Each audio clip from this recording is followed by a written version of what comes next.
ইডির পর এবার এনআইএর ওপর হামলা। সন্দেশখালীতে ইডির ওপর আক্রমণের পর এবার পূর্ব মেদিনীপুরের ভূপতিনগরে বিস্ফোরণ মামলা তদন্ত করতে গিয়ে আক্রান্ত হলেন এনআইএর আধিকারিকরা। পাথর ছুঁড়ে ভাঙা হয় কেন্দ্রীয় এজেন্সির গাড়ির কাঁচ। দুই এনআইএ আধিকারিক সামান্য আহত হয়েছেন বলে খবর। গত 5ই জানুয়ারি সন্দেশখালীতে তৃণমূল নেতা শাহজাহানের বাড়িতে তল্লাশি চালাতে গিয়ে তৃণমূল নেতার অনুগামীদের হামলার মুখে পড়েছিল ইডি। তার রেশ কাটার আগেই ভোটমুখী বাংলায় এবার আক্রান্ত হলো এনআইএ।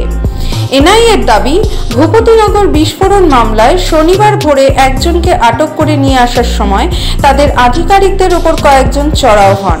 আটক ব্যক্তিকে ছেড়ে দেওয়ার দাবি জানায় উত্তেজিত গ্রামবাসীরা। এরপরেই এনআইএর গাড়ি ঘিরে ফেলা হয়, ভাঙচুর করা হয় গাড়ি।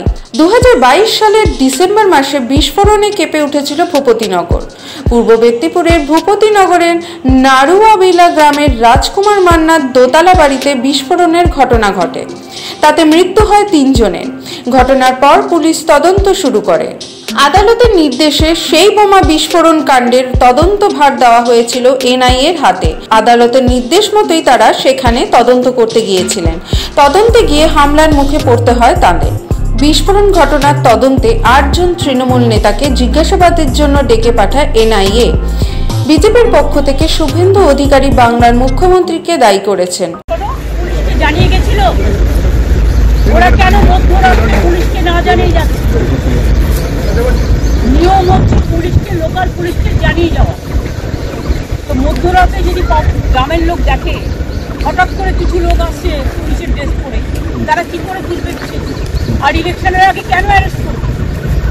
যদি সবাইকে অ্যারেস্ট করে, বিজেপি কি মনে করে সব বুথ এজেন্টকে অ্যারেস্ট করবে? সব ভোট ম্যানেজারদের অ্যারেস্ট করবে?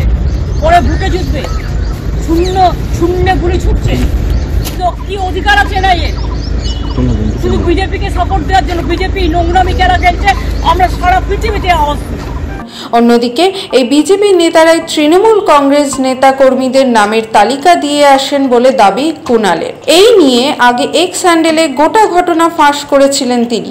এবার ভূপতিনগরের ঘটনা নিয়ে নিজের এক্স হ্যান্ডেলে কুণাল ঘোষ লেখেন, ভূপতিনগরের ঘটনা অনভিপ্রেত, কিন্তু এর পেছনে বিজেপির রাজনীতি ও প্ররোচনা রয়েছে। যেহেতু মানুষ জানে বিজেপি নেতারা এনআইএর সঙ্গে দেখা করে তৃণমূল কর্মীদের তালিকা দিয়ে এসেছিলেন, তাই সবাই চক্রান্তটা জানে। কোর্টকে সামনে রেখে এলাকা থেকে তৃণমূল কর্মীদের সরাতে মিথ্যা অভিযোগের নাম দিয়ে এনআইএ দিয়ে সরাতে চাইছে বিজেপি। মানুষ বাধ্য হয়ে প্রতিবাদ করছেন। বিজেপি পরিকল্পিতভাবে গোলমাল করাতে চাইছে। বিষয়টি ঘটেছে হচ্ছে মমতা বন্দ্যোপাধ্যায়ের নির্দেশে এবং তার অনুপ্রেরণায়। স্থানীয় মানুষ না, এরা চিহ্নিত তৃণমূল নেতা, তৃণমূল কর্মী, এবং যেভাবে একের পর এক কেন্দ্রীয় এজেন্সির উপর আক্রমণ হচ্ছে, পশ্চিমবঙ্গকে মাঝে মাঝে আমাদের মনে হচ্ছে যে আফগানিস্তানে পরিণত হয়ে গেছে। এবং আমার মনে হয় কেন্দ্রীয় সরকারকে এবং কেন্দ্রীয় এজেন্সিগুলোকে এবং বিচার ব্যবস্থাকে খুব তাড়াতাড়ি হস্তক্ষেপ করা উচিত। নচেত পশ্চিমবঙ্গ আগামী দিনে ভারতবর্ষের অঙ্গরাজ্য থাকবে না থাকবে না সেটা নিয়ে কিন্তু প্রশ্ন উঠে যাচ্ছে। এবং বারবার দেশ বিরোধী শক্তির সাথে তৃণমূল কংগ্রেসের কিন্তু নাম জড়িয়ে যাচ্ছে। এটা অত্যন্ত চিন্তার বিষয়। কেন্দ্রীয় নির্বাচন কমিশনকেও এই দল সম্পর্কে ভাবা উচিত। আমাদের ভিডিও যদি ভালো লাগে তাহলে লাইক করুন, শেয়ার করুন আর হ্যাঁ, সাবস্ক্রাইব করতে ভুলবেন না।